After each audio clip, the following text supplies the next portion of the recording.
ওয়ালটন খামার বাড়ি দেখতে কিন্তু অপরূপ সুন্দর। হ্যালো এভরিওয়ান, আসসালামু আলাইকুম। আশা করি সবাই ভালো আছেন, আমরা অনেক ভালো আছি। আজকে আমাদের যাওয়ার উদ্দেশ্য হলো ওয়ালটন খামার বাড়ি। আমাদের সাথে আছে রবিউল, নাইম, আলামিন, মাসুম। ব্লগটি দেখতেই থাকুন আর আমাদের সাথেই থাকুন। আমাদের গ্রামের রাস্তা দেখতে কিন্তু ভালোই সুন্দর লাগে। দুই সাইড দিয়ে ফসল আর মাঝখান দিয়ে রাস্তা, দেখতে অনেক সুন্দরই লাগে। বৃষ্টি না হওয়ার কারণে রাস্তাঘাট একদম নষ্ট হয়ে গেছে। যদি দুইটা হুন্ডা একসাথে যাওয়া হয় তাহলে তো যাওয়াই যায় না, একদম বালু উড়ে শেষ। বালু ওড়ার কারণে আমরা দুইটা গাড়ি একসাথে যাইতেছি, যে যদি এক পিছনে যাওয়া হয় তাহলে পিছনের জন যে থাকে সে একদম বালু দিয়ে একদম শেষ হয়ে যায়। তার জন্য দুইটা গাড়ি আমরা সবসময় একসাথে যাইতেছি। আমরা এলাঙ্গা এসে বন্ধুদের জন্য ওয়েট করতেছি। বন্ধু তানবীর ফোন দিছিল যে এলাঙ্গা ওয়েট কর, আমরা আসতেছি। পরে সবাই একদম বালু দিয়ে একদম শেষ হয়ে গেছে, তার জন্য সবাই হাত মুখ দিয়ে নিলাম যে সবাই ফ্রেশ হয়ে তারপরে আবার যাই। পরে তানবীর বলল যে তোরা যা, আমি আসতেছি।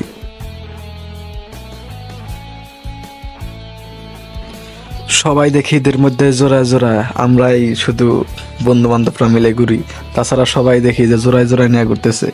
কি আর করার, আমাদের তো আর কেউ নাই, আমরা সবসময় বন্ধু বান্ধব নিয়ে ঘুরি। তারপরে আমরা যাইতেছি, তানবীর বলল যে সামনে আয়, আমরা সামনে আছি। ঈদের সময় রাস্তা পুরা ফাঁকা, কোনো গাড়ি ঘোড়া কিছুই নেই, যাও আছে শুধু একটা দুইটা মোটর সাইকেল।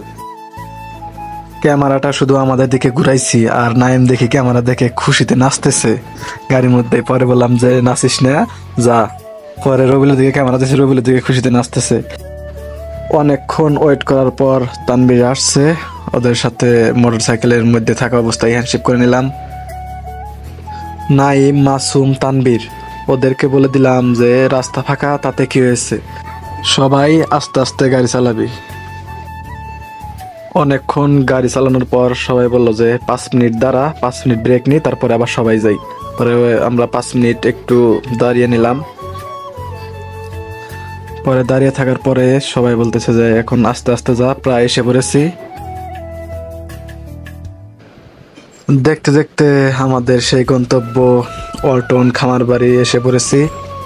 আইসাই দেখি অনেক মানুষজন, অনেক ভিড়, ভিতরে তো লোকজনের কোনো অভাবই নেই। রাস্তাঘাটে যে অবস্থা দেখতেছি। পরে নাইমরে বললাম যে গেটের সামনে একটু ঘুরে নেয়, দেখি অনেক ভিড় কিনা, সামনে মোটরসাইকেল রাখা যায় কিনা।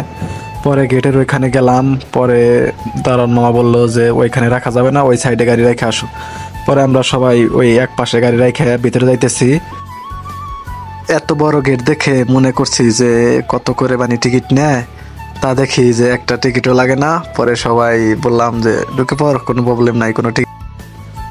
ভিতরে ঢুকে দেখি যে অনেক লোকজনের কোনো অভাবই নাই। এখানে একটা সুবিধা আছে যে কোনো টিকিট লাগে না, তার জন্য এখানে আরো অনেক বেশি লোকজন হয়েছে। অনেক সুন্দর, অনেক মনোরম পরিবেশ, এখানে দেখতে ভালোই লাগে। আর এদিকে এসে দেখি যে পোলাপানা এসে পারাপারি শুরু করে দিচ্ছে। তারপরে সবাই বললো যে সবাই পিক উঠে নেই, তারপরে সবাই পিক উঠলাম। পিক ওঠা শেষ করে পরে বললাম যে এখন তো সবারই পিক ওঠা শেষ, এখন আমরা ঘুরে ঘুরে দেখি জায়গাটা কেমন। পরে আমরা সবাই মিলে ঘুরে ঘুরে দেখতেছি, অনেক সুন্দর একটি জায়গা। আপনাদের কাছে জায়গাটা কেমন লাগছে বলতে পারবো না, কিন্তু আমার কাছে অনেক ভালো লাগছে জায়গাটা। আর ক্যামেরাটা যদি আমাদের দিকে ধরি তাহলে তো পারাপারি লাগে যায়, সবাই বলে যে আমারে দেখা, আমারে দেখা। অন্য সাইড দিয়ে ওঠার জায়গা আছে, কিন্তু ওরা ওই সাইড দিয়ে উঠবে না, ওরা বলে এই সাইড দিয়ে উঠবে।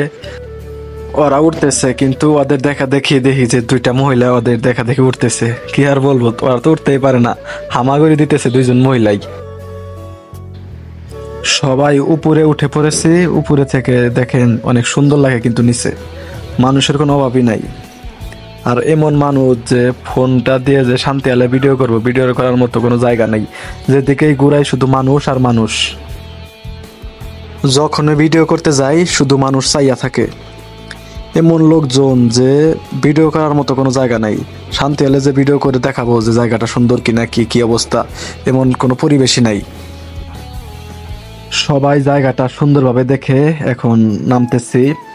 আর জায়গাটা কিন্তু অনেক উঁচু, নিচ থেকে মনে করছিলাম যে উঁচু না মনে হয়, কিন্তু উপরে উঠে দেখি যে সব মানুষই ছোট ছোট, অনেক উঁচু জায়গা।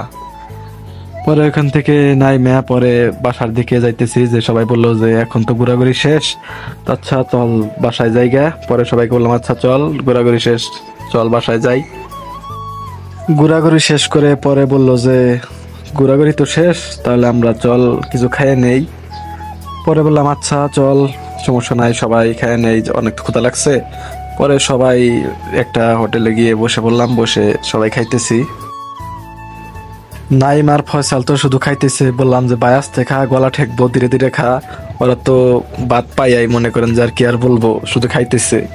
এদিকে পরে মাসুম আলামিন ওদেরকে পরে দিছে, ওরাও খাইতেছে। চশমা চোখ দিয়া পুরাই নায়ক রবিউল, আর মাসুমের তো কোনোভাবে খাওয়া থামতেছেই না। রবিউল দেখি শুরু করলো, দেখি দুজনে একভাবেই খাইতেছে।